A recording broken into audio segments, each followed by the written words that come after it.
یہ وہ کتاب ہے جس میں کوئی شک نہیں۔ محترم سامعین، آئیے ذرا نبی صلی اللہ علیہ وسلم کی چند صفات کا تذکرہ صحیح بخاری کے اندر دیکھتے ہیں کہ نبی کا اخلاق کیا تھا۔ لیس بفظ ولا غلیظ ولا سخاب بالاسواق، نبی صلی اللہ علیہ وسلم بد اخلاق نہیں تھے، نہ ہی سخت مزاج تھے، اور نہ ہی بازاروں میں چیخنے والے تھے۔ آج ہم لوگ اپنا جائزہ لیں، نبی سے محبت کا دعویٰ تو کرتے ہیں، نبی صلی اللہ علیہ وسلم سے محبت کا دعویٰ اور دم بھرتے ہیں، کیا ہم نے نبی کے اخلاق و کردار کو اپنے اندر اتارا؟ رب العالمین نے کہا کہ تمہارے لیے نبی بہترین اسوار نمونہ ہے۔ مطلب کیا ہے کہ اپنی زندگی کو بدلا جائے، تبدیل کیا جائے۔ آگے حدیث کے الفاظ ہیں وَلَا يَدْفَعُ السَّيِّئَةَ بِالسَّيِّئَةِ، کبھی نبی صلی اللہ علیہ وسلم نے برائی کو برائی کے ذریعہ سے ختم نہیں کیا۔ وَلَكِنْ يَعْفُو وَيَصْفَحُ، لیکن نبی پاک صلی اللہ علیہ وسلم کا اعلیٰ معیار اخلاق کا یہ تھا کہ وہ غلطیوں کو معاف کر دیتے تھے اور اس کو درگزر کر دیتے تھے۔ محترم سامعین، ان باتوں پر غور کریں اور اپنے اندر تبدیلی لائیں۔ جب نبی پاک صلی اللہ علیہ وسلم کے اوپر وحی کا نزول ہو رہا تھا، پہلی بار جب حضرت جبریل علیہ السلام آپ کے پاس آئے، کہانی اور اس بات کو ہم نے بہت سنا ہوگا، نبی صلی اللہ علیہ وسلم پریشان ہو گئے۔ نبی صلی اللہ علیہ وسلم گھر آئے، کہا زملونی زملونی، کہ خدیجہ مجھے کمبل اڑاؤ، مجھے کمبل اڑاؤ، مجھے ڈر لگ رہا ہے، میری جان جانے والی ہے، مجھے میری جان کا خطرہ ہے۔ حضرت خدیجۃ الکبریٰ رضی اللہ تعالیٰ عنہ نے جو تاریخی جملہ نبی کے بارے میں کہا تھا، اس کو ضرور سنیں اور اپنے اندر تبدیلی لائیں۔ محترم سامعین، کلا ابشر، کلا ہرگز نہیں، آپ کی جان نہیں جا سکتی، رب کائنات آپ کو ہلاک نہیں کر سکتا۔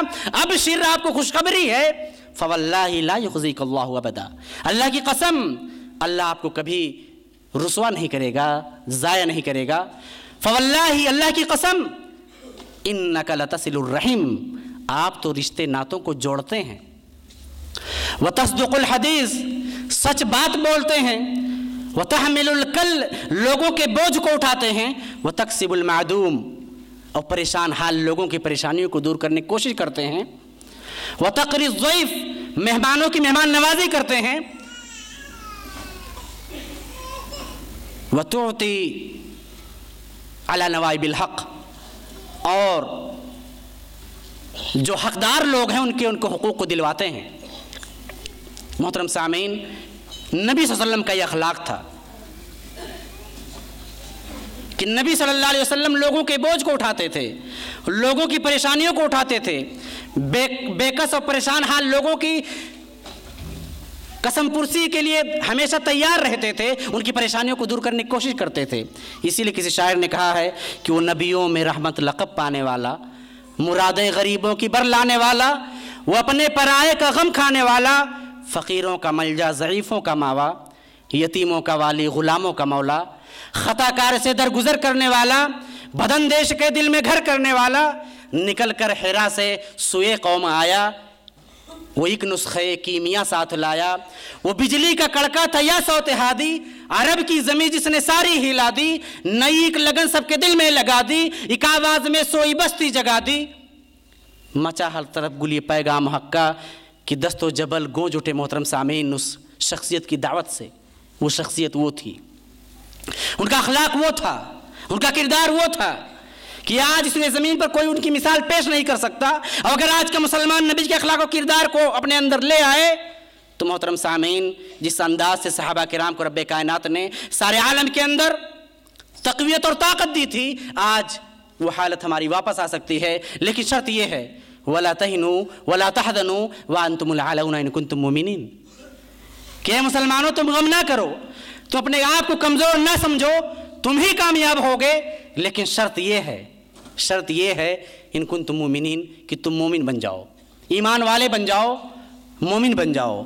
آج ہم لوگ غور کریں کہ کیا آج ہم مومن ہیں؟ کیا آج ہم واقعی قرآن پر ایمان لانے والے ہیں؟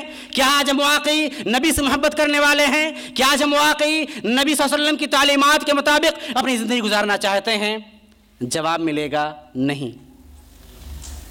اگر نبی کی تعلیم حاصل کرنے کے لیے کسی بچے کو مدرسے میں بھیجنا ہو تو فوراً ہم گریبان جھانکنے لگتے ہیں۔ اگر نبی صلی اللہ علیہ وسلم کے فرمودات کو سیکھنے اور سمجھنے کے لیے کسی مدرسے میں بھیجنا ہو ہم اس کے لیے تیار نہیں ہو سکتے۔ محترم سامعین، ان چیزوں پر غور کرنا ہوگا۔ آئیے نبی صلی اللہ علیہ وسلم کے اخلاق و کردار کا ایک اور جائزہ لیں۔ مشرکین مکہ، نبی صلی اللہ علیہ وسلم کے اخلاق کے بارے میں ان کا کیا موقف تھا؟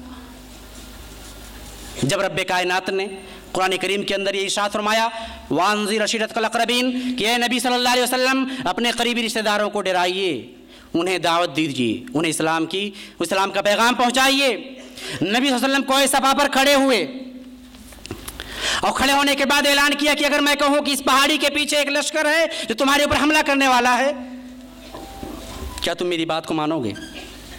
محترم سامعین، وہ تاریخی جملہ مشرکین مکہ کا، اس کو ہم کو ذہن میں رکھنا ہوگا۔ وہ کہتے ہیں ما جربنا علیک الا بالصدق، ہم نے صرف اور صرف تجربہ ہی یہی کیا ہے کہ تو نے 40 سال تک آج تک کبھی جھوٹ بولا ہی نہیں، تو نے امانت داری کے ساتھ ہر معاملے کو انجام دیا، تیری بات کو ہم ضرور مانیں گے۔ مشرکین مکہ بھی نبی کے اخلاق کا اعتراف کرتے تھے۔ آئیے دیکھیں کہ ہرقل جو ایک بادشاہ تھا، غیر مسلم تھا، اس کا اعتراف نبی کے بارے میں کیا ہے؟ جب نبی صلی اللہ علیہ وسلم کا خط ہرقل کے پاس پہنچا تو اس نے پتہ لگایا کہ کیا کوئی ہے مکہ کا یہاں پر جس سے میں کچھ سوالات کر سکوں۔ ابو سفیان جو مشرکین مکہ کا سردار تھا، دشمن اسلام تھا، نبی صلی اللہ علیہ وسلم کا جانی دشمن تھا، لیکن اس نے بھی اعتراف کیا نبی کے اخلاق کا۔ کیا کہا؟ جب ہرقل نے سوال کیا کہ وہ نبی دعوت کس چیز کی دیتا ہے تو ابو سفیان کا جواب یہ تھا کہ وہ دعوت اس بات کی دیتا ہے کہ صرف ایک اللہ کی عبادت کی جائے، ایک معبود کی عبادت کی جائے، بقیہ تمام معبودوں کو چھوڑ دیا جائے اور اس کے ساتھ کسی کو شریک نہ ٹھہرایا جائے۔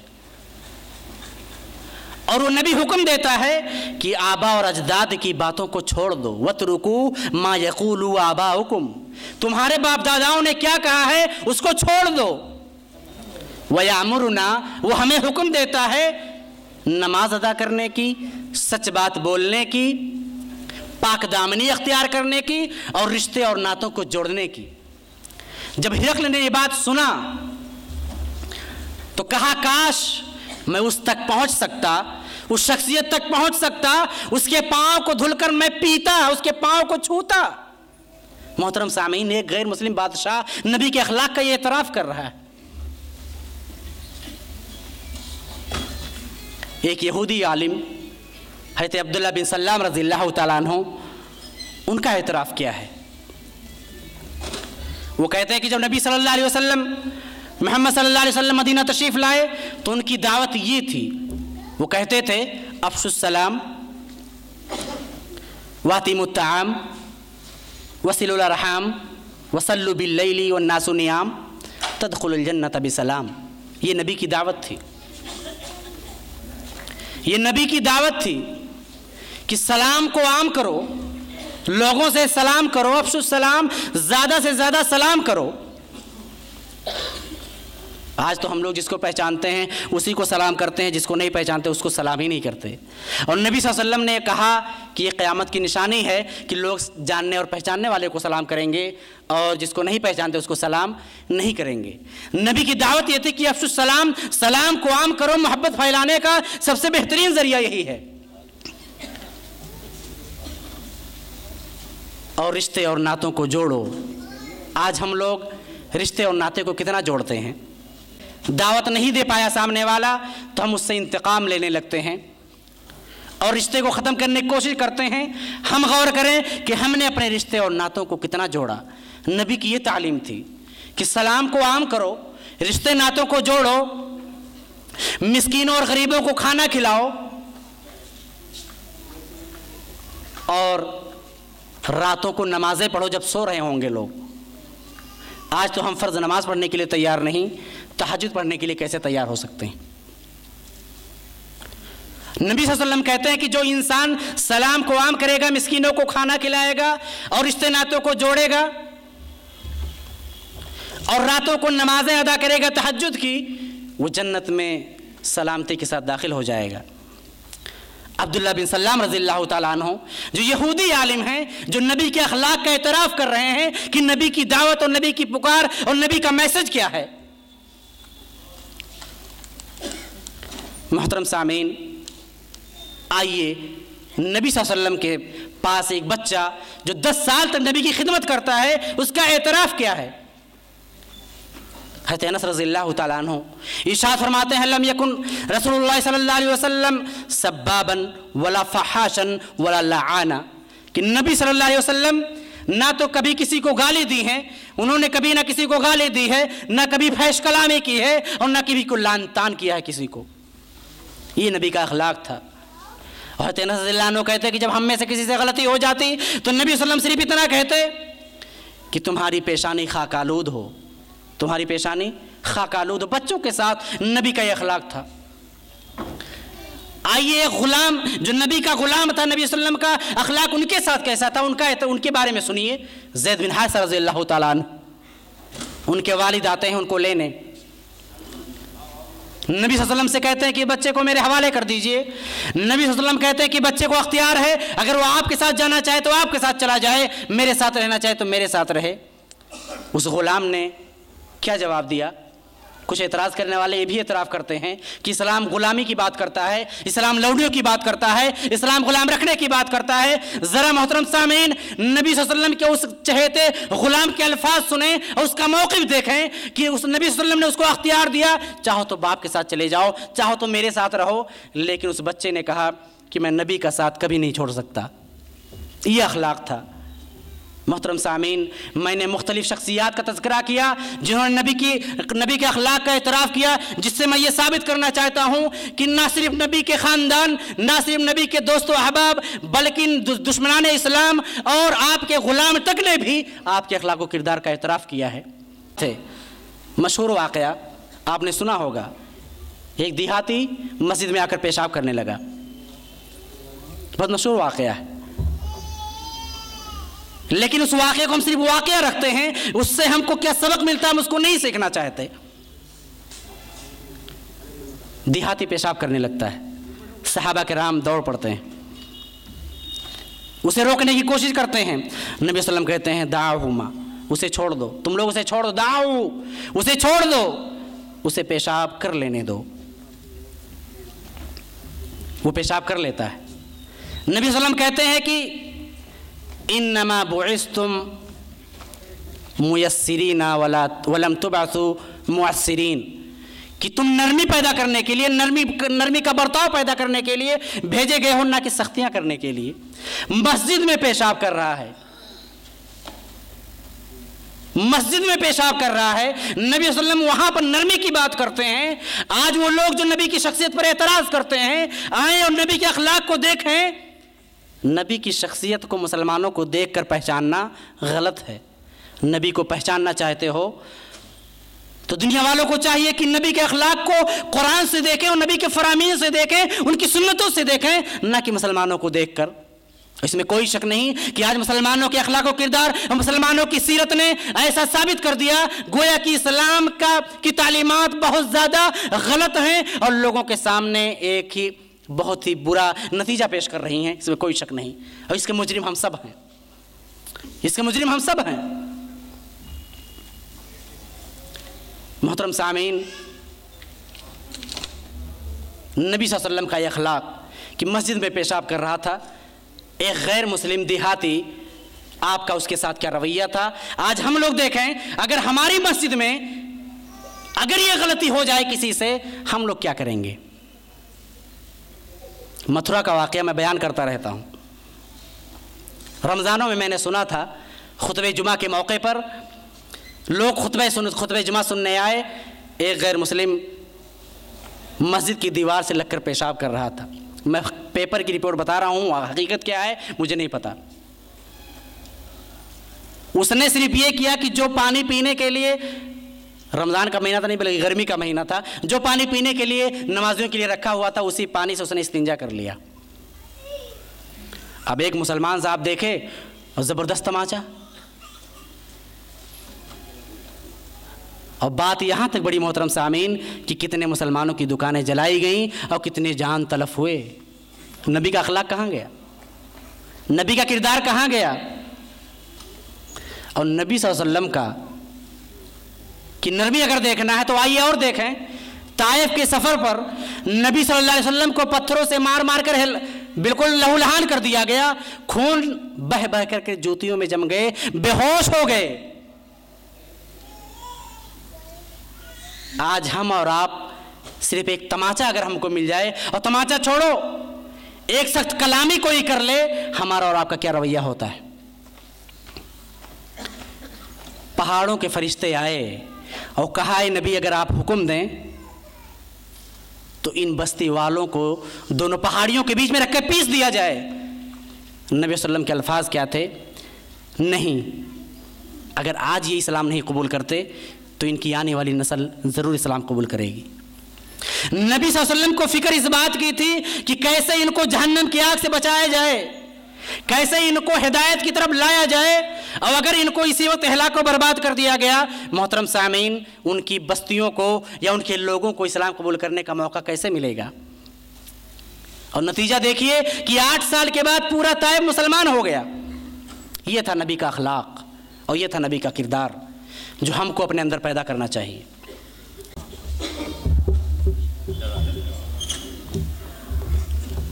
السلام ورحمۃ اللہ وبرکاتہ، جزاک اللہ خیراً جزا۔ اس کے بعد میں ایک اور جو ہے مقرر جناب مولانا ارشاد احمد صاحب سلفی جو سدھارتھ نگر سے تعلق رکھتے ہیں، وہ بھی فی الحال جو علی گڑھ میں رہتے ہیں، ان کو دعوت دوں گا کہ وہ بھی آ کر سیرت النبی صلی اللہ علیہ وسلم کا جو موضوع چل رہا ہے اس کی وضاحت کریں۔ سامعین سے میں اپیل کروں گا کہ وہ انتہائی دھیان سے ان کی گفتگو کو سنیں۔ واقعتاً جو مولانا عبدالکریم صاحب نے قرآن کریم کی آیات اور احادیث صحیحہ کی روشنی میں ہم اور آپ کو جو نصیحتیں جو نبی کریم صلی اللہ علیہ وسلم کی سیرت کے تعلق سے جو چیزیں یاد دلائی ہیں وہ آج ہمارے اندر سے مفقود ہو چکی ہیں۔ ہمیں ضرورت ہے کہ ان باتوں کو دوبارہ سے اپنے دماغ کے کسی کونے میں پھر سے ایڈ کر لیں تاکہ ہم اپنی زندگی دنیاوی و اخروی اعتبار سے سنوار سکیں۔ مولانا ارشاد صاحب تشریف لائیں۔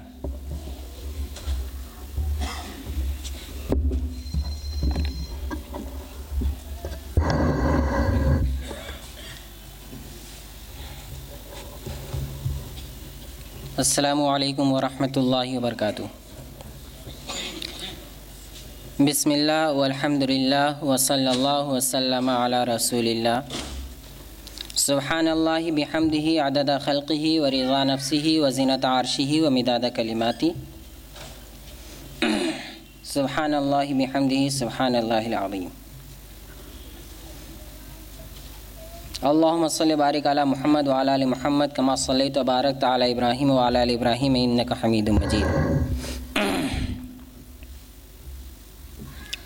معزز سامعین اکرام، مہمان اعظام، صدر جلسہ اور دیگر علماء اکرام، پیارے دینی ملی بھائیوں،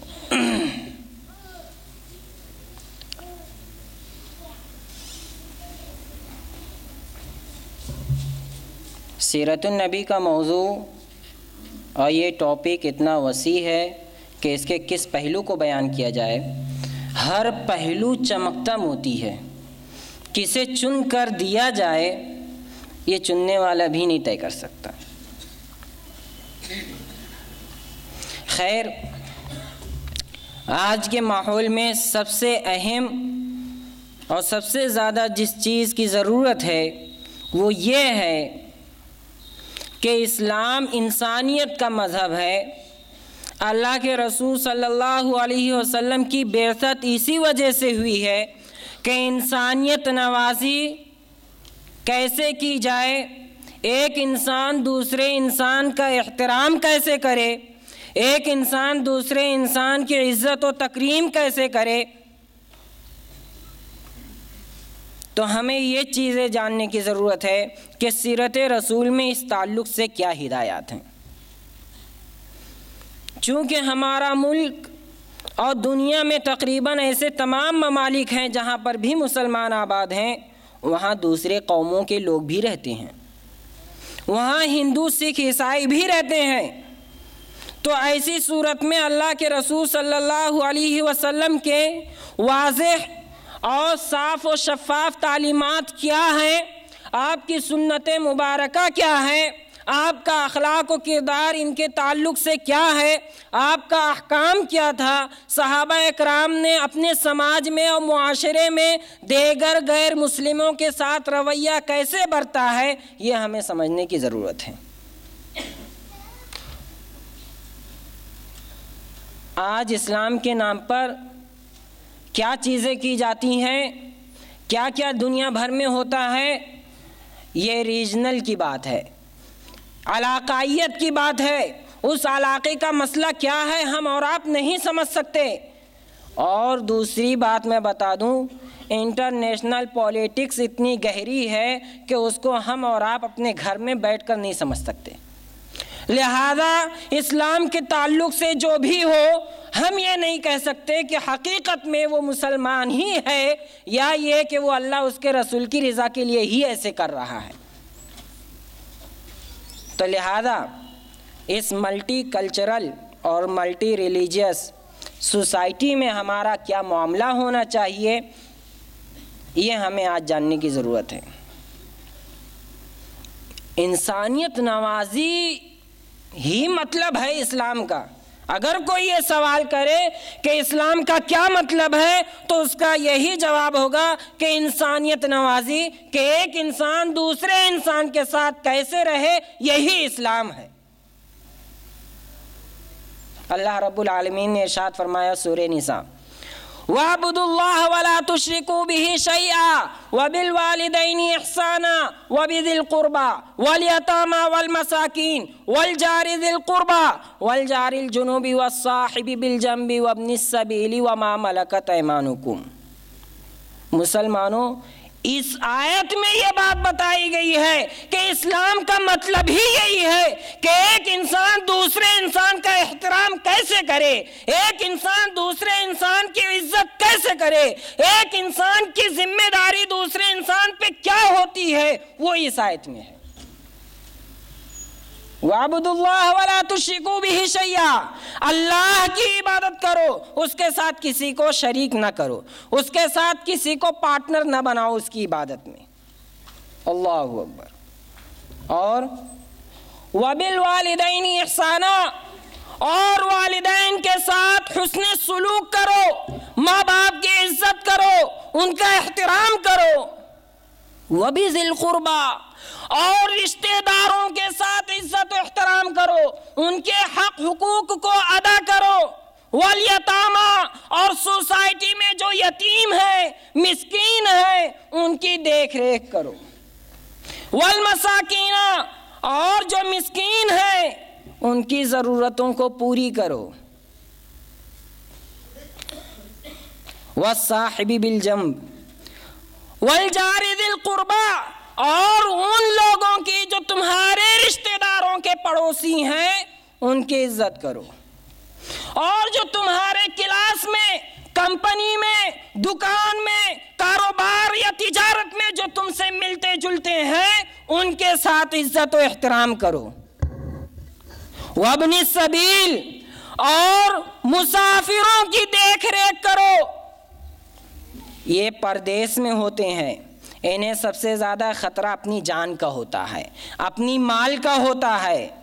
وَمَا مَلَكَتْ أَيْمَانُكُمْ، اور جو بھی تمہارے گھر میں یا تمہارے سوسائٹی میں تمہاری خدمت کرتے ہیں، تمہارا کام کرتے ہیں، ان کی عزت و احترام کرو۔ یہ اسلام ہے، یہ دین ہے۔ اللہ اکبر۔ دیکھو ایک انسان دوسرے انسان کے ساتھ کیسے رہے یہ بتایا۔ اللہ کی قسم اس آیت میں یہ نہیں آیا ہے کہ ایک مسلمان دوسرے مسلمان کی کیسے عزت کرے، یہ نہیں۔ سوسائٹی میں رہنے کے ناطے ایک انسان دوسرے انسان کی کیسی عزت کرے یہ بتایا گیا ہے۔ ظاہر سی بات ہے سوسائٹی میں صرف ایک مذہب کے لوگ نہیں رہتے ہیں، مختلف مذہب کے رہتے ہیں، مختلف دین کو مانتے ہیں، ان کا ریلیجن الگ الگ ہوتا ہے، وہ کلچرل الگ الگ رکھتے ہیں، تو لہذا اسی حساب سے ان کی عزت بھی کرنی ہے۔ تو اس آیت سے کیا معلوم ہوا؟ یہ معلوم ہوا کہ اسلام انسانیت نوازی کا نام ہے۔ اللہ اکبر۔ آئیے سب سے پہلے ہم یہ دیکھیں کہ انسانیت نوازی میں سب سے پہلی جو چیز ہے وہ کیا ہے؟ عقیدے کی آزادی۔ دین اسلام میں اس بات کی کھلی چھوٹ دی گئی ہے کہ مسلمانوں کی سوسائٹی میں جو بھی رہے، مسلمان کی حکومت میں جو بھی رہے، اسے اس کے مذہب کے مطابق اس کی عبادت کرنے کی آزادی ہے۔ وہ اپنے کلچرل کے مطابق اپنا فنکشن کر سکتا ہے، وہ اپنی عبادت اپنے مذہب کے مطابق کر سکتا ہے۔ کسی مسلمان کو یہ اختیار اور حق نہیں ہے کہ وہ اسلام کے لیے مجبور کرے، وہ اسلام کے لیے زبردستی کسی کے اوپر زور ڈالے۔ اگر کوئی ایسا کرتا ہے تو اللہ اس کے رسول کی مخالفت کرتا ہے، وہ مسلمان نہیں بلکہ انسانیت کا دشمن ہے۔ لا اکراہ فی الدین، دین کے اندر کوئی زور و زبردستی نہیں۔ اللہ اکبر۔ اللہ کے رسول صلی اللہ علیہ وسلم مدینہ پہنچے تو الگ الگ مذہب کے لوگ تھے، مشرکین بھی تھے، اور کون تھے؟ یہودی تھے، اور اس سے ذرا دور نجران قبیلہ عیسائی لوگ بھی آباد تھے۔ تو لہذا سب کو آزادی تھی۔ میثاق مدینہ کے نام سے کانسٹیٹیوشن آف مدینہ، اس نام سے یہ بات بن گئی کہ ہمیں اپنے اپنے مذہب کے مطابق رہنے کے لیے کھلی چھوٹ ہے۔ اللہ اکبر۔ یہ اللہ کے رسول صلی اللہ علیہ وسلم کی تعلیم ہے، یہ اللہ کے رسول صلی اللہ علیہ وسلم کی ہدایات ہیں۔ کوئی آدمی یہ نہیں ثابت کر سکتا پوری ہسٹری سے، اسلامک ہسٹری سے، الا ماشاء اللہ، کہ کوئی یہ کہہ دے کسی مسلم حاکم نے، مسلم گورنر نے یا مسلم امپائر نے ایسا کرنے کی کوشش کی کہ اپنے رعایا کو زبردستی اسلام قبول کرایا ہو، ایسا ہرگز نہیں ہے۔ اللہ اکبر۔ تو لہذا سب سے پہلی چیز جو ہے وہ یہی ہے کہ ہر ایک ایک دوسرے کے مذہب کا خیال رکھے۔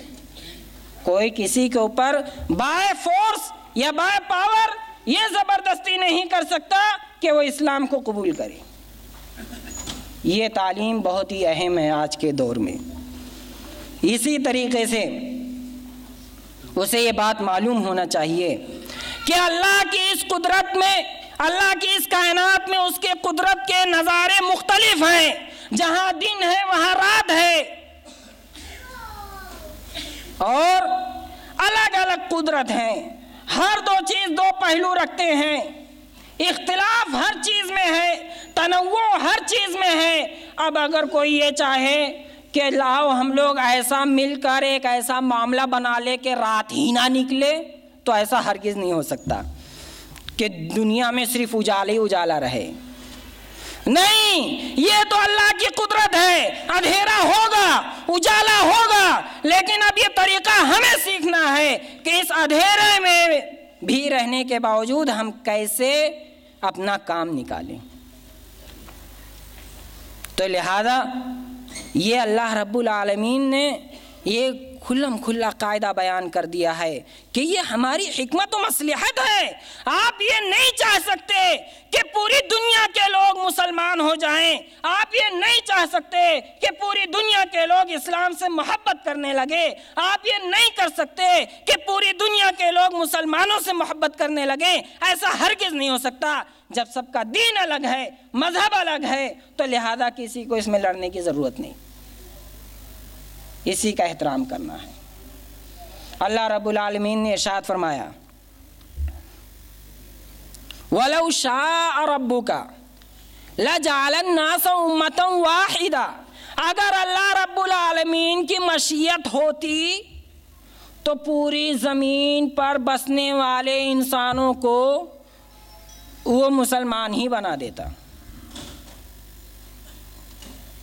لیکن ایسا نہیں کیا۔ کیوں؟ اس لیے کہ یہ اللہ کی حکمت اور اس کی مصلحت ہے، اس نے ایسا ہرگز نہیں کیا۔ اور مزید فرمایا وَلَوْ شَاءَ اللَّهُ، اگر اللہ رب العالمین چاہ لے لَآمَنَ مَنْ فِي الْأَرْضِ كُلُّهُمْ جَمِيعًا، کہ زمین میں جتنے لوگ بھی ہیں سب کے سب ایماندار ہو جائیں، سب مومن ہو جائیں، لیکن افانت تکرہ الناس حتی یکونوا مومنین، اے اللہ کے رسول آپ کو ان انسانوں سے اسی لیے نفرت ہے کہ یہ مسلمان نہیں ہے؟ اگر ایسا ہے تو غلط ہے، آپ ایسا نہ کیجئے۔ اللہ اکبر کبیرہ، دیکھیے کتنی اہم بات ہے۔ تو لہذا یہ اسلامی تعلیم، یہ اسلامی تعلیمات اور اسلامک گائیڈنس یہ ایسی چیزیں ہیں جو آج ہمیں بتاتی ہیں کہ ہمیں ایک سوسائٹی میں رہنے کے لیے کون سے طریقے اپنانے چاہیے۔ دوسری بات، اسلامک سوسائٹی میں مسلمانوں کو اس بات کی تعلیم دی گئی ہے کہ وہ پورے انسانوں کو انسان سمجھیں، انسانیت کے ناطے سے ایک انسان دوسرے انسان سے محبت رکھے۔ اللہ رب العالمین نے ارشاد فرمایا یا ایھا الناس انا خلقناکم من ذکر و انثی، اے انسانوں، دنیا کے سارے لوگ، صرف مسلمان نہیں، اس بات کو غور سے سن لو کہ سب کے سب کو ہم نے ایک مرد اور ایک عورت سے پیدا کیا ہے، سب کی اصل ایک ہے۔ جب سب کی اصل ایک ہے، سب کی ضرورت ایک ہے، سب کا درد اور تکلیف ایک ہے، تو یقیناً اس کا مطلب یہ ہوا کہ پھر ان سے انسانیت کے ناطے سے کوئی تفریق نہیں کر سکتے۔ اللہ اکبر، اسی لیے یہ تعلیم دی گئی ہے من قتل نفسا بغیر نفس او فساد فی الارض فکأنما قتل الناس جميعا ومن احیاها فکأنما احیا الناس جميعا، کہ یہ تو اسلام کی تعلیم ہے اور یہ ہمیشہ سے ہے کہ اگر ایک انسان دوسرے انسان کی جان بچاتا ہے تو گویا اس نے ساری انسانیت کی جان بچائی، اور ایک انسان کسی دوسرے انسان کی جان لیتا ہے تو گویا کہ اس نے ساری انسانیت کی جان لی، ساری انسانیت کو برباد کر دیا۔ اللہ اکبر، اس سے زیادہ کیا سبق مل سکتا ہے؟ اللہ کے رسول صلی اللہ علیہ وسلم نے اس پر پورا عمل کر کے دکھایا۔ یہی وجہ ہے کہ اسلامی تعلیمات میں رشتہ داری کے حقوق، پڑوسیوں کے حقوق، دوستوں کے حقوق، ساتھیوں کے حقوق جہاں بتائے گئے ہیں تو وہاں اس بات کی قید نہیں لگائی گئی ہے آیا آپ کا ساتھی مسلمان ہے تو آپ اس کے ساتھ اچھا کریں اور اگر غیر مسلم ہے تو اس کے ساتھ خوب برا معاملہ کریں، ایسا ہرگز نہیں ہے۔ جو ایسا کرتا ہے تو گویا اس نے اللہ کا انکار کیا اور اللہ کے رسول کی ہدایت اور آپ کی سنت و سیرت کا انکار کیا، ایسا ہرگز نہیں ہے۔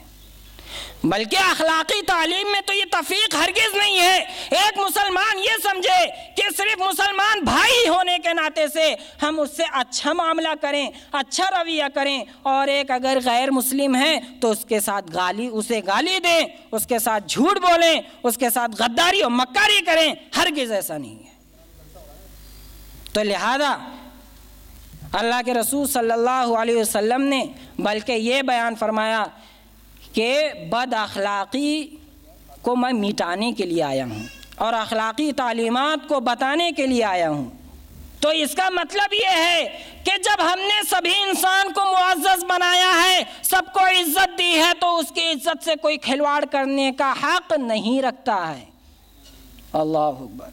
مزید اسی طریقے سے اللہ رب العالمین نے انسانیت کے اعزاز میں ہی اسے عقل سے نوازا، شعور سے نوازا اور اسے دماغ دیا ہے، سوچنے سمجھنے کی فرمایا وَهَدَيْنَاهُ النَّجْدَيْنِ، اور ہم نے اسے سوچنے سمجھنے کی صلاحیت دی ہے۔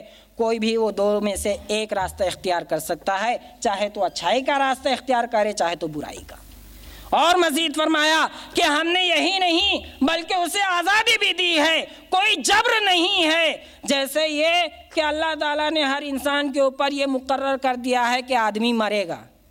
خطاب رضی اللہ تعالیٰ عنہ امیر المومنین ہیں، ان کے پاس ایک نصرانی عیسائی بڑھیا سامنے آتی ہے تو آپ اس کے پاس اسلام پیش کرتے ہیں، تو بڑھیا کہتی ہے اے عمر میں جانتی ہوں کہ محمد صلی اللہ علیہ وسلم برحق ہیں، لیکن اس کا مطلب یہ نہیں کہ تم میرے اوپر زبردستی کرو کہ میں مسلمان ہو جاؤں۔ تو اللہ کے رسول صلی اللہ علیہ وسلم کے اس پیارے صحابی نے یہ کیا کہ فرمایا لا اکراہ فی الدین، میرا تو مقصد ہی صرف یہ تھا کہ میں اسلام پیش کر دوں، مجبور کرنا کوئی میرا مقصد نہیں تھا۔ تو لہذا ان آیات سے یہ بات واضح ہو گئی کہ اللہ کے رسول صلی اللہ علیہ وسلم کی تعلیم کا ہرگز یہ مقصد نہیں ہے کہ مسلمان اس تعلیم کو دوسرے کے اوپر بائی فورس یا بائی پاور زور و زبردستی ڈال کے کسی کو مسلمان بنانے کی کوشش کریں۔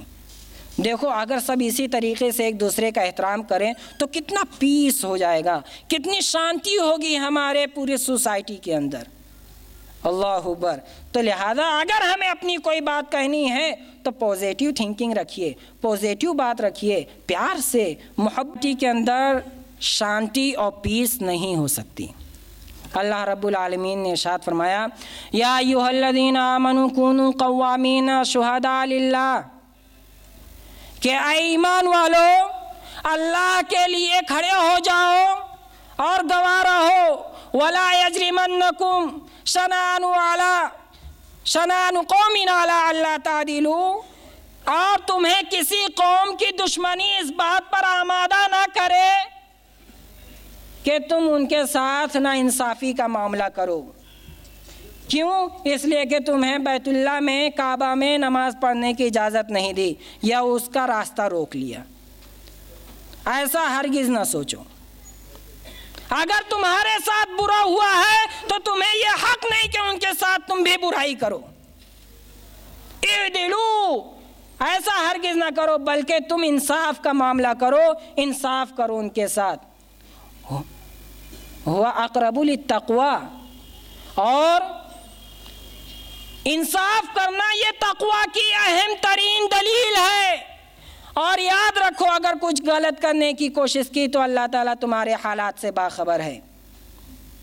مفسرین اکرام اس آیت کے تحت میں یہ بیان کرتے ہیں کہ مسلمانوں کے لیے جائز نہیں کہ ان کو تکلیف پہنچائیں، غیر مسلموں کو انہیں پریشان کریں، ان کے بھوکوں کو کھانا نہ کھلائیں، ان کے غریبوں کا خیال نہ رکھیں صرف اس لیے کہ وہ مسلمان نہیں ہیں، ایسا ہرگز نہ کریں۔ اور ترقی کے راستے میں انہیں پیچھے رکھیں، ایسا ہرگز نہ کریں۔ تعاونوا علی البر والتقوی ولا تعاونوا علی الاثم والعدوان، اور مسلمان کی تو شان یہی ہے کہ بھلائی کا معاملہ جہاں کہیں بھی ہو، اچھائی کا معاملہ کوئی بھی ہو، مسلمان اس کا ساتھ دینے کے لیے تیار ہے۔ یہ معاملہ ہونا چاہیے، ہمارے یہ حق ہے۔ اور ارشاد فرمایا کہ جس کا پڑوسی اس کی پریشانی سے پریشان ہو تو اس کا ایمان مکمل نہیں، اس کا ایمان نامکمل ہے۔ لہذا میں یہ تمام تعلیمات اس لیے سیرت رسول کی روشنی میں پیش کرنے کی میں نے کوشش کی ہے کہ آج ہمارے ملٹی کلچرل اور ملٹی ریلیجیس سوسائٹی میں ہمیں کس طرح کا رویہ اپنانا ہے، یہ سیرت رسول میں واضح طور سے سامنے موجود ہے۔ لہذا اس پر عمل کرنے کی ضرورت ہے، اور اس پر ہمیں خود عمل کرنے کی ضرورت ہے۔ اللہ کی قسم یہ اخلاقی تعلیمات ہی ایسے ہیں کہ اگر ہم پڑوسیوں کے حق حقوق کو ادا کریں، دوستوں کے حق حقوق کو ادا کریں، اور ہم اپنے ملنے جلنے والوں کے حق حقوق کو ادا کریں، انسان کے ناطے سے ہمارے پڑوسی میں لوگ بیمار ہیں، کتنی مرتبہ ہم جا کر یہ کہے ہوں کہ کوئی فکر نہ کریں ہم آپ کے ساتھ ہیں، کم سے کم اتنا کہنے کی کیا ضرورت۔ اللہ اکبر۔ مزید اس یہودی کے پاس جب جاتے ہیں تو یہودی کا ایک بچہ بیمار رہے، یہودی کا ایک بچہ کوئی بڑا آدمی نہیں، ایک بچہ بیمار ہے، اس کی عیادت کے لیے رحمت للعالمین تمام نبیوں کے سردار خود جاتے ہیں اس کے گھر پہ اس بچے کی عیادت کے لیے اور اس سے حال چال دریافت کرتے ہیں۔ اس کا یہ اثر ہوتا ہے، یہودی کے دل کے اندر یہ محبت بیٹھ جاتی ہے کہ وہ اپنے بچے سے کہتا ہے کہ دیکھو نبی محترم رسول معظم تمہارے عیادت کے لیے آئے ہیں، تمہاری بیمار پرسی کے لیے آئے ہیں۔ اللہ اکبر۔ تو اسے کہتے ہیں آئندہ سے جب یہ رسول تمہیں کسی بات کا حکم دے مان لینا۔ اللہ کے رسول کہتے ہیں کہ میں تو صرف اچھائی کا حکم دیتا ہوں، وحدانیت اور رسالت کا۔ فوراً وہ یہودی کہتا ہے کہ اے بچے تم کلمہ طیبہ پڑھ لو۔ اللہ اکبر۔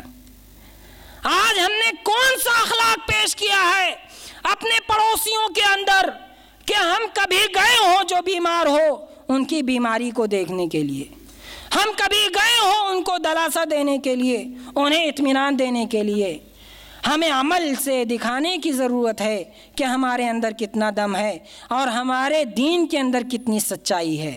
اور میں پوری دنیا والوں کو بتا دینا چاہتا ہوں، جیسے مجھ سے پہلے میرے عزیزم نے کہا کہ مسلمانوں کا حال تو یہ ہو گیا ہے، لوگ پہلے مسلمانوں کو دیکھ کر اس کے دین کو سمجھتے تھے، لیکن معاملہ آج الٹا ہو گیا کہ اب ہمیں یہ کہنے کی ضرورت پڑ رہی ہے کہ دین کو سمجھنا ہے تو قرآن و حدیث دیکھ لو، مسلمانوں کا کیریکٹر دیکھنے کی ضرورت نہیں ہے، وہ صرف کتابوں میں بند ہو گئی ہے۔ اللہ اکبر۔ تو لہذا ان تمام باتوں سے یہ بات معلوم ہو گئی کہ اسلام انسانیت کا مذہب ہے، وہ رشتہ داروں کے حق حقوق کا حکم دیتا ہے، یتیموں غریبوں مسکینوں کے رعایت رکھنے کا حکم دیتا ہے، دوستوں اور احبابوں کے ساتھ حسن سلوک کرنے کا حکم دیتا ہے، اور پڑوسیوں کے ساتھ اس کی عزت کرنے کا حکم دیتا ہے۔ تو لہذا آج اتنا ہی جو کچھ کہا گیا ہے، آخر میں دعا ہے کہ اللہ تعالی ہمیں عمل کرنے کی توفیق عطا فرمائے اور ہمارے اخلاق و کردار کو بنائے یا سنوارے اور سدھار دے، اور وہ سچی تڑپ و محبت ہمارے اندر پیدا کر دے، وہ نمونہ پیدا کر دے جس میں ہمارے لیے کامیابی ہو اور دنیا آخرت کی بھلائی ہو۔ ربنا آتنا فی الدنیا حسنہ وفی الآخرۃ حسنہ وقنا عذاب النار۔ ربنا ظلمنا انفسنا وان لم تغفر لنا وترحمنا لنکونن من الخاسرین۔ ربنا آتنا من لدنک رحمۃ وہیئ لنا من امرنا رشدا۔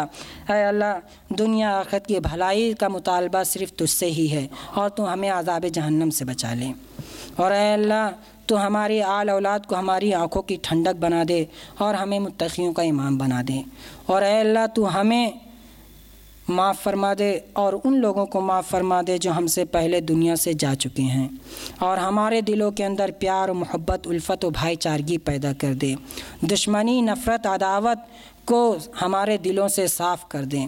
ربنا انک رؤوف الرحیم، اس لیے کہ تو مہربان ہے اور مہربانی کرنے والا ہے۔ وآخر دعوانا ان الحمد للہ رب العالمین۔ السلام علیکم ورحمۃ اللہ وبرکاتہ۔ السلام ورحمۃ اللہ وبرکاتہ۔ جناب مولانا ارشاد احمد صاحب کے بعد جو بہت ہی عمدہ باتیں ہم اور آپ کو بتا رہے تھے کہ معاشرہ و سوسائٹی میں ہم اور آپ کیسے رہ رہے ہیں اور شریعت اسلامیہ نے ہمیں کیسے رہنے کے لیے کہا ہے۔ اگر میں کہوں کہ 1 منٹ کے لیے اپنے آپ کو مجھ سمیت ہم وہاں لے کے چلتے ہیں جہاں ہم رہ رہے ہیں، اپنے گھر پر چلتے ہیں، پھر اس تقریر کو سامنے رکھ کے ذرا اپنے آپ سے یہ پوچھتے ہیں کہ ہمارا پڑوسی ہمارے ساتھ کیسا معاملہ رکھتا ہے، یا ہمارا پڑوسی ہم سے کتنا خوش ہے، یا معاشرہ و سوسائٹی میں دکان پہ فیکٹری میں کاروباری اعتبار سے ہمارے ساتھ جن لوگوں کا بھی لنک ہے، اس تقریر کے اکارڈنگ اگر دیکھیں محاسبہ کریں تو معاشرہ و سوسائٹی میں جو بھی بگاڑ ہے، جو امن شانتی ختم ہوئی ہے، اس کے ذمہ دار ہم اپنے آپ کو خود محسوس کریں گے۔ میں اس امید کے ساتھ کہ انتہائی مختصر انداز میں اس موضوع کی تھوڑی سی وضاحت کریں گے، اس مجلس کے جو صدر جناب مولانا ابو الوفا صاحب زاہد سلفی سے کہوں گا وہ اسٹیج پہ تشریف لائیں۔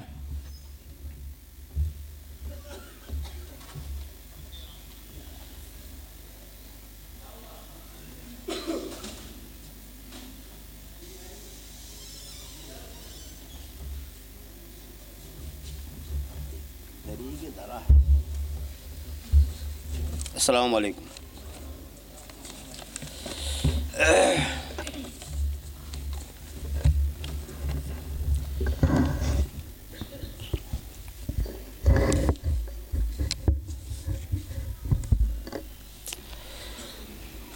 حدیث وہ ہے جسے قول مصطفیٰ کہیے، سنائی دیتی ہے جب بھی صدائے قال رسول، تو دل میں آتا ہے ہر بار مرحبا کہیے۔ درود ان پر صلاۃ و سلام ہو ان پر، ابو البیان یہی بات پھر ذرا کہیے۔ آقائے دو جہاں خاتم النبیین جناب محمد رسول اللہ صلی اللہ علیہ وآلہ وسلم کی زندگی ہمارے لیے نمونہ ہے، اور ہمارے مقررین نے اس موضوع پر سیر حاصل بحث کی ہے۔ مولانا عبدالودود صاحب حفظہ اللہ جو ہمارے رفیق ہیں تعلیم و تدریس اور دعوت و تبلیغ میں، انہوں نے ان کا موضوع تھا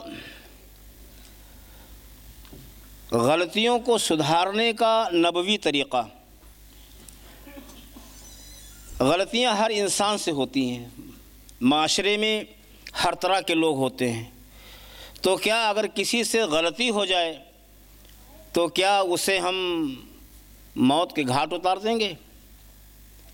اگر کسی سے غلطی ہو جائے تو کیا ہم اسے مار ڈالیں گے؟ نہیں۔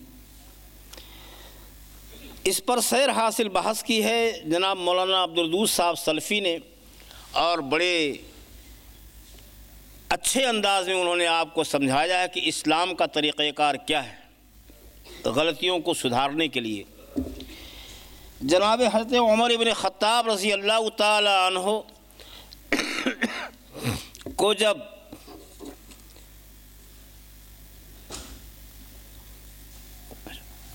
زخمی کیا گیا اور آپ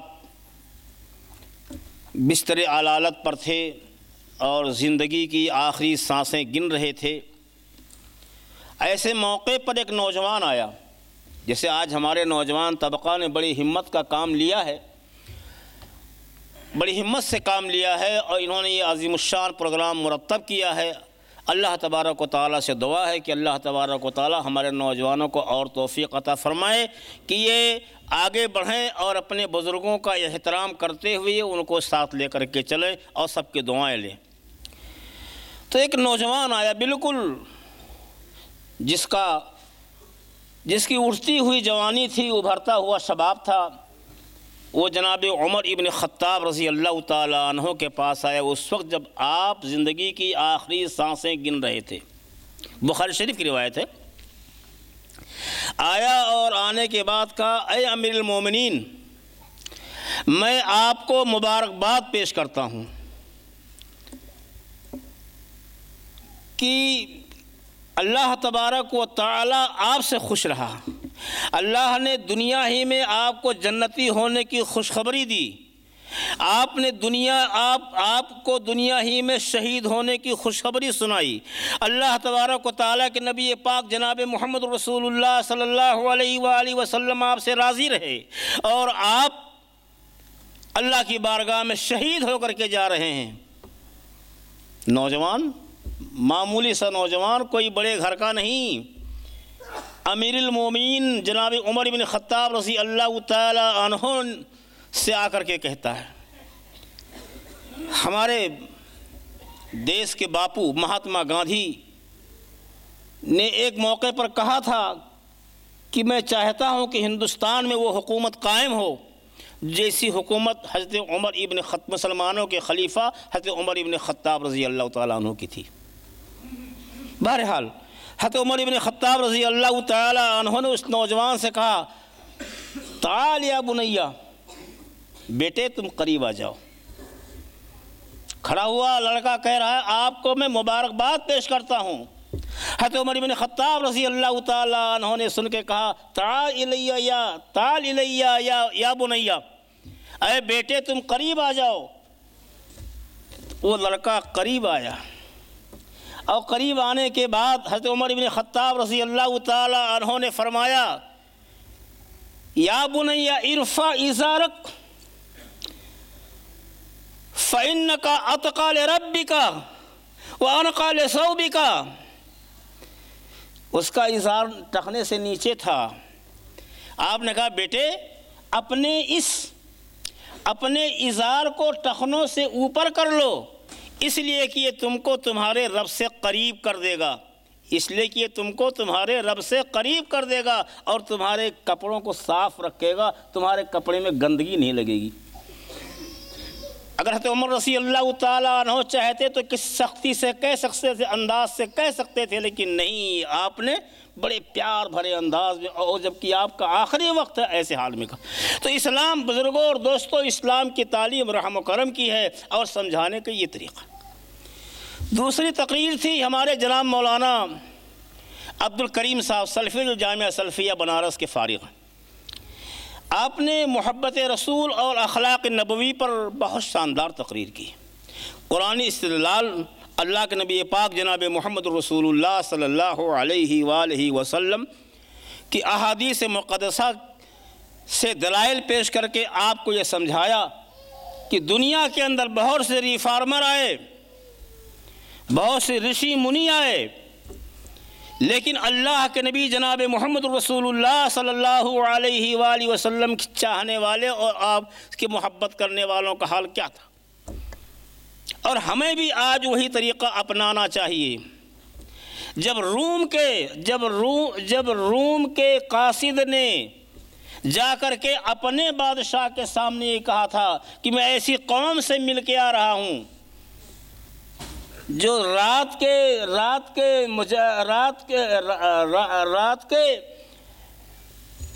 عابد اور دن کے مجاہد ہیں، رات کے زاہد دن کے مجاہد ہیں، اور وہ تو اپنے نبی سے ایسی محبت کرتے ہیں کہ اگر وہ وضو کرتا ہے، پانی ٹپکتا ہے تو پانی کو اپنے ہاتھ سے مل کے پی لیتے، اگر اس کے بدن سے پسینہ نکلتا ہے تو پسینے کو لے کر کے اپنے بدن پوچھ لیتے ہیں۔ تو ایسی قوم سے کیا لڑو گے؟ تو میرے بزرگوں اور دوستوں، جناب مولانا عبد الکریم صاحب حفظہ اللہ کی سلفی حفظ اللہ کی تقریر کا یہ خلاصہ رہا، اور یہ تو دنیا کو بتایا آپ نے کہ دیکھو اس طریقے سے ایسا آدمی ہے جو، اور کون سا ایسا حکمراں ہے جو بزرگوں اور دوستوں فیصلہ دے۔ اس لیے ہر جگہ انرجی پھیلی ہوئی ہے، ہر جگہ فتنہ و فساد ہے۔ بہرحال اللہ کے نبی جناب محمد رسول اللہ صلی اللہ علیہ وآلہ وسلم نے یہودی کے حق میں فیصلہ دیا، وہ مسلمان ناراض ہو گیا۔ بہرحال واقعہ کچھ بڑا لمبا اور ذرا لمبا ہے، میں اس کو یہیں چھوڑتا ہوں۔ میں یہ کہنا چاہتا ہوں، اسلام کے فیصلے انصاف پر مبنی ہوا کرتے تھے، مسلم اور غیر مسلم کا لحاظ کبھی نہیں رکھا گیا۔ بزرگوں اور دوستوں، کبھی فرصت میں سن لینا، بڑی ہے داستاں میری، اڑالی قمریوں نے، طوطیوں نے، عندلیبوں نے، چمن میں ہر طرف پھیلی ہوئی ہے داستاں میری۔ بزرگوں اور دوستوں، انہی کلمات کے ساتھ میں اپنے نوجوان بچوں کی ہمت افزائی کرتے ہوئے ان کو مبارکباد دیتا ہوں، اور بھی پھر میں اس بات کی مبارکباد آپ سب تمام کو دیتا ہوں کہ ہماری جماعت و غیر جماعت کے بہت سے لوگ اور ذمہ داران، مغربی یو پی کے جماعت اہل حدیث کے امیر جناب الحاج نصیر صاحب خلیلی اور جناب بھائی نصیر احمد صاحب ناظم اعلیٰ، اس طریقے سے اور ذمہ داران ہمارے یہاں موجود ہیں، بھائی فراست ہیں، اور لوگ اسٹیج پر ہیں اور سامنے بیٹھے ہوئے بزرگوں اور دوستوں، میں سب کا شکر گزار ہوں، شکریہ ادا کرتا ہوں کہ آپ لوگوں نے باقاعدہ نوجوانوں کی ہمت افزائی کی۔ اللہ تعالیٰ آپ کو جزائے خیر عطا فرمائے۔ بزرگوں اور دوستوں، اس طریقے سے میں اپنے نوجوان بچوں سے گزارش کروں گا، ایسے پروگرام اور آپ ترتیب دیجئے، اور انشاءاللہ ہم آپ کے ساتھ ہیں، اور آپ کی جو ضروریات ہوں گی ہمارے علم و ایقان کے مطابق آپ کا ہم ساتھ دیں گے۔ اللہ تبارک و تعالی ہمیں اور آپ سب کو اس کا اجر عطا فرمائے، اور اللہ تبارک و تعالی ہمیں اور آپ کو توفیق عطا فرمائے کہ ہم ایسے ہزاروں پروگرام اور اجلاس منعقد کر سکیں۔ بزرگوں اور دوستوں، میں نے کوئی تقریر نہیں کی ہے بلکہ چند الفاظ میں اپنے منتشر خیالات کو آپ کے سامنے پیش کیا ہے۔ محمد یوسف صاحب رحمہ اللہ کی صاحبزادی دعا کرائیں۔ ہمارے پاس چٹھی آئی ہوئی ہے، کم از کم 3 بزرگ ایسے ہیں جو بہت شدید بیمار ہیں، اور اللہ تبارک و تعالی ایسی مجلسوں کی دعاؤں کو قبول کرتا ہے۔ اللہ تبارک و تعالی کے فرشتے کچھ گھومنے والے ہیں جو ایسی مجلسوں میں گھومتے ہیں، اور اللہ تبارک و تعالی وہ رپورٹ سن کر کے آپ کی دعائیں قبول کرتا ہے۔ تو ہم اور آپ آئیے مل کر کے دعا کریں ان تینوں کے لیے جو ہماری مستورات ہیں، ہماری مائیں ہیں، ہماری بہنیں ہیں، ان سب کو اللہ تبارک و تعالی شفائے کاملہ عاجلہ عطا فرمائے۔ بزرگوں اور دوستوں، اور اگر وہ اس لائق نہیں ہیں تو اللہ تعالیٰ ان کا حسن خاتمہ کرے۔ اگر اللہ تبارک و تعالی ہماری دعاؤں میں اثر پیدا کر، اے اللہ تبارک و تعالی ہمیں توفیق دے کہ ہم تیرے دین کی تبلیغ میں آگے رہیں، ہمیشہ آگے رہیں۔ اے اللہ تبارک و تعالی جو بیمار ہیں انہیں شفا عطا فرما دے۔ خاص طور سے ہماری 3 ایسی مائیں اور بہنیں ہیں جو بیمار ہیں، اے اللہ انہیں شفا کلی عطا فرما دے۔ اے اللہ تبارک و تعالی ہم نوجوانوں کو، بڑوں کو، بزرگوں کو ایسے اجلاس منعقد کرنے کی توفیق عطا فرما دے۔ اے اللہ تبارک و تعالی جو ہمیں مرحومین ہیں، اے اللہ تبارک و تعالی انہیں جنت دے۔ اے اللہ تبارک و تعالی ان کے گناہوں کو معاف کر دے، خطاؤں کو معاف کر دے۔ اے اللہ تیرا نام ستار و غفار ہے، ہمارا نام عاشق گنہگار ہے۔ اے اللہ تبارک و تعالی ہمارے گناہوں کو مت دیکھ، اے اللہ اپنی رحمت کو دیکھ بار الہ۔ ربنا تقبل منا من الخاسرین۔ یا خدا جس میں جب تک کہ میری جان رہے، یا خدا جس میں جب تک کہ میری جان رہے، تجھ پہ صدقے تیرے محبوب پہ قربان رہے، تجھ پہ صدقے تیرے محبوب پہ قربان رہے۔ دل وہی دل ہے جس دل میں ہو الفت تیری، جان وہی جان ہے جس میں کی تیرا ارمان رہے۔ کچھ رہے یا نہ رہے پر دعا ہے کہ امیر، کچھ رہے یا نہ رہے پر دعا ہے کہ امیر، نزا کے وقت سلامت میرا ایمان رہے۔ اے اللہ جب اٹھائے جائیں تو ہماری زبانوں پر لا الہ الا اللہ محمد رسول اللہ جاری ہو۔ ربنا ظلمنا انفسنا وإن لم تغفر لنا وترحمنا لنكونن من الخاسرین۔ لا الہ الا انت سبحانک انی کنت من الظالمین۔ سبحان اللہ وبحمدہ سبحان اللہ العظیم۔ ربنا تقبل منا انک انت السمیع العلیم۔ وآخر دعوانا ان الحمد للہ رب العالمین۔ السلام علیکم۔ اسی طریقے سے انجمن ترقی اردو UP، یہ دونوں کمیٹیاں مل کے ایک پروگرام کر رہی ہیں جو ریٹن میں چھوٹے بچوں کا جو ایگزام ہوگا 4th 5th 6th کلاس اور 7th 8th 9th کلاس، ان دونوں کے الگ الگ پیپر بنیں گے، جن کی فارم کے جمع ہونے کی لاسٹ ڈیٹ 20 مارچ یعنی 20 مارچ ہے۔ تو جن لوگوں کو فارم مل چکے ہیں وہ صحیح وقت پہ جو ہے فارم جمع کروا دیں، اور جن کو فارم نہیں مل پائے ہیں الگ الگ جگہوں پر جو ہے پیپرز وغیرہ تقسیم ہوئے تو ان کے ذریعے سے خبر لے کے ان کو فارم حاصل